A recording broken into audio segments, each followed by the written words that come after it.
Liverpool, Merseyside, a peninsula of docks and cranes and the black undertones of the industrial north, of beat groups, Z-cars and Maggie May, the old, the new, against a background of a lively, mixed population.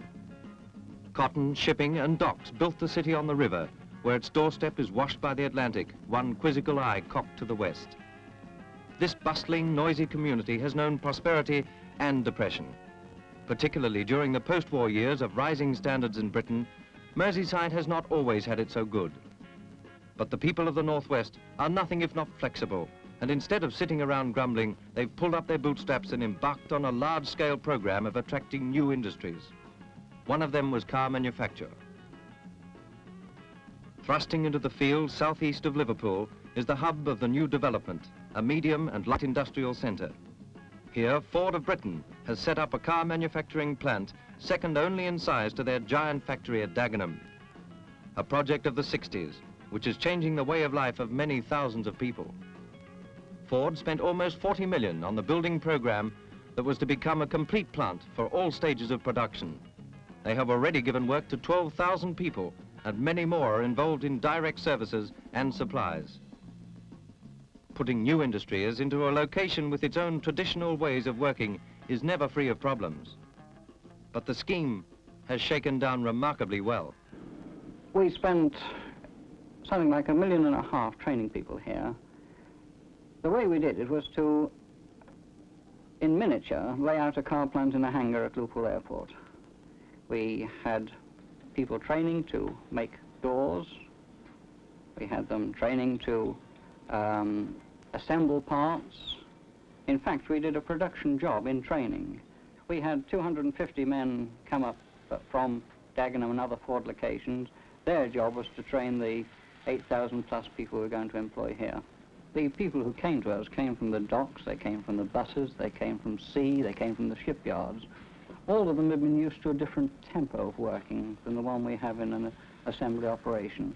They were used to working in short bursts of energy, and then relaxing a little, then working another burst of energy, perhaps on piecework. Here they have to work continuously the whole of the day long, and this was our main difficulty, to get them to reorient themselves to this different tempo of production. In the building trade, it was a very casual trade. There was no guarantee of security, no guarantee of a regular 12 months' wages. Although the money was quite high, you had to work very hard and long hours to get that money. Prospects to me, not only for me as an individual, but for the whole of Merseyside, seemed very exciting, so I decided to join the crowd. It was quite fantastic, the first impression I got, because I worked in the press shop as a trainee die-set operator. It was a vast, spacious place. I didn't feel hemmed in as I expected to do after being in the building trade for so many years. But it was very clean, spotless. The amenities were something I'd never seen anywhere else in my life, in my career. You could come in nice and clean and go home nice and clean. You know, this to me was a big step forward. To my surprise, I picked it up a lot quicker than I thought I was capable of doing, and I think everybody else who worked with me was exactly the same. We seemed to sort of get into the system of teamwork, you know. When we were training, the same squad always stayed together, had our meals together, and consequently this teamwork, which is so important in this factory, it seems to be built in right at the start. As a waiter on the Canard line, the Queen Elizabeth, Mauritania, most of the big passenger North Atlantic boats, and with the opening of the Ford factory here in Halewood, it gives them more opportunity to the area, more jobs being created, and you can afford to come ashore for a decent wage, I think. I thought my main worry was the shift system. I didn't think that maybe I couldn't work nights. Would it suit me? But I do find now it did suit me and settled down just okay. The speed of the production lines never did really worry me. I always found I can find my own level there. First job after I left school was working in a tannery, and of course the war started and I went away for about 6 years, come back, and after that found that the tannery industry was a dying trade, so I started looking around for another job. My first impression of the factory was everything was fast and beyond me at the time. I thought, well, it'd take about 6 months to get into this lot. But I was amazed how I learned myself a matter of, say, 2 months. As regarding the job, well, I think I adapt to myself quite easily. It's just a matter of taking notice of what goes on around you, and the job more or less grows on you. You kind of feel part of it, and it's quite interesting, really. I do quite a lot of wrangling with my young son on weekends, and I've found out that with me being home at the weekends, my wife seems more. I'm becoming a bigger part of the home. I worked in a well-known rubber company in Liverpool, and I was there for about 8 years. During my employment there, we went through a period of short time. With a family, like, you can't take any chances about losing any income, you know. After coming from an old type of industry, it's really a revelation seeing the way they work here, you know. Up to date, tip top, you know, good conditions and all that. But I think I was one of the lucky ones, really, because I come originally, like, one of the few. There was only 5 on the line when I started here. Well, there's 200 now. So I was able to learn most of the jobs on the line, and it's helped me that way. I'm a utility man now, able to do most of the jobs, you see. It doesn't look easy, but after you've been down there on the line a few hours, like, you get into the rhythm of things, and it's all right. I think the money's pretty steady, and you got Saturday and Sunday off. And, well, I think there's more chance of advancement here as well. Must be with the new factory just starting up. Everybody's new, and well, everybody must have a chance. Well, I used to work for the garment industry. I used to machine dresses. I used to, also I used to do hand sewing. I moved here because, well, the money was better, a lot better. The other firm I used to work for, it was piecework. And also here there's overtime, which I never got in the other factory. Also there's buses outside the factory. I get to work in the morning and home very handy at night. And the hours are a lot better for me here. 40-hour week. But the other place I used to work longer hours. A longer dinner hour for me here. I like the work here. Straightforward machining. Was a bit hard at first because the material was a lot thicker. But it is all right now. I'm used to it now. I worked in a hosiery firm before I came here. I was a seaman. I was there for 8 years, but the money wasn't very good. So I decided to try Ford to see whether the money would be any better. It is closer to where I live, so therefore I have no bus fares to pay. Just have to walk down the road. I like the work here, and I like the girls. The girls are very nice. So I decided to stay. I think it's a very good job. We go fishing, and during the week, one night a week, I do judo. And apart from that, we just go out for nights out to a club or something like that. We've been able to afford a car since I came here, which we could never have afforded before. Well, I'm the Deputy Clerk of the Western Rural District Council, of which Halewood is one of our parishes. Now, the advent of Fords to this area has had 2 major results. Firstly, it's given balance to this community of Halewood, which is an overspill reception area for Liverpool, and is going to have a population of about 20,000. There was no industry planned for this, it was just going to be a dormitory area. But of far greater significance is its effect on the Rural District Council finances. We are going to receive from Fords about £250,000 in rate income. This is a quarter of the total rate income of the rural district.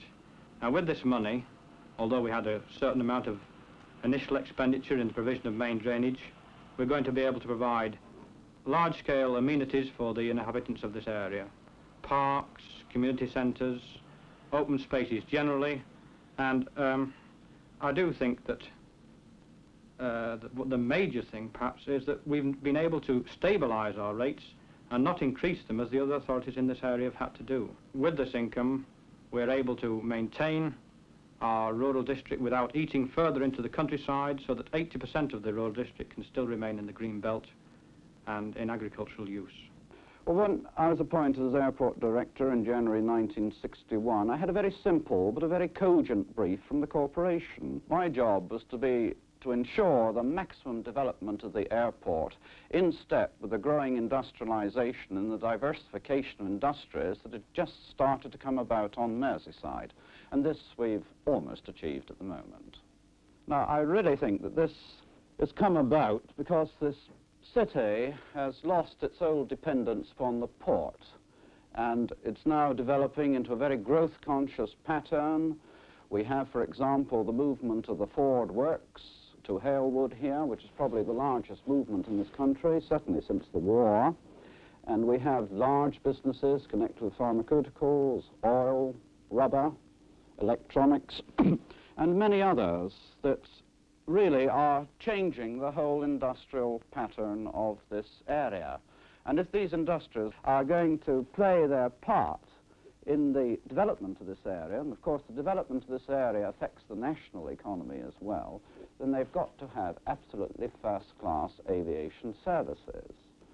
And this is, in fact, what the city has been trying to do during the last 3 years. And they really see the airport as not in isolation, but as the integral part of an economic complex, really, of which the major factor, of course, is the business interests that it can serve. Well, it might be a layman's view that the construction of motor cars in an area could have an adverse effect on railways, but speaking as divisional manager of British Railways in this area, I could say it's quite the contrary. Because right from the beginning, we have been developing with Fords on a joint planning basis for the employment of railway services for the movement of their materials. We developed full train load working, of which the railways are very efficient and economic over long distances, between the works at Dagenham and Halewood. These are running nightly. We've had as many as 3 trains a night. We are also moving in increasing quantities the finished cars, both for export through various ports and for distribution in home sales. Now, this, of course, has brought quite an amount of employment to railway staff in the area. Train crews, traffic staff, I might say also, which is very much to our credit side, has brought the railways additional revenue. Well, of course, Liverpool has never had a basic industry, and consequently, there's never been any ancillary industries to make up for the unskilled labour. And we've always had in Liverpool quite a number of people who are just slightly below physical standard, who weren't able to do the heavier work as far as the dock work and that was concerned. And there's always been pretty heavy unemployment. 1920, we had 1 in 7 of the population out of work in Liverpool just after the First World War. In 1931, 32, and then afterwards the Depression, we had quite a large number of men and women, because the women have always worked in Liverpool. And the need was for a basic industry, something that would be permanent and would attract other industries, what we call the ancillary industries, producing things for the benefit of a basic industry. And that seemed to be the only solution to Liverpool's problem of unemployment.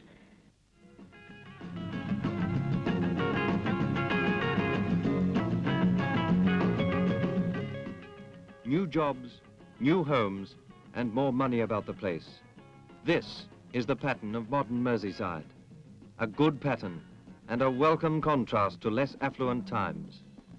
Bigger and regular pay packets set off a chain reaction in shops, services, and throughout a whole community. The benefit of thousands is soon multiplied by tens and then hundreds. Local authorities can stop counting pennies and set to with schemes for better schools, parks, community centres, and the whole complex and costly business of building for the future.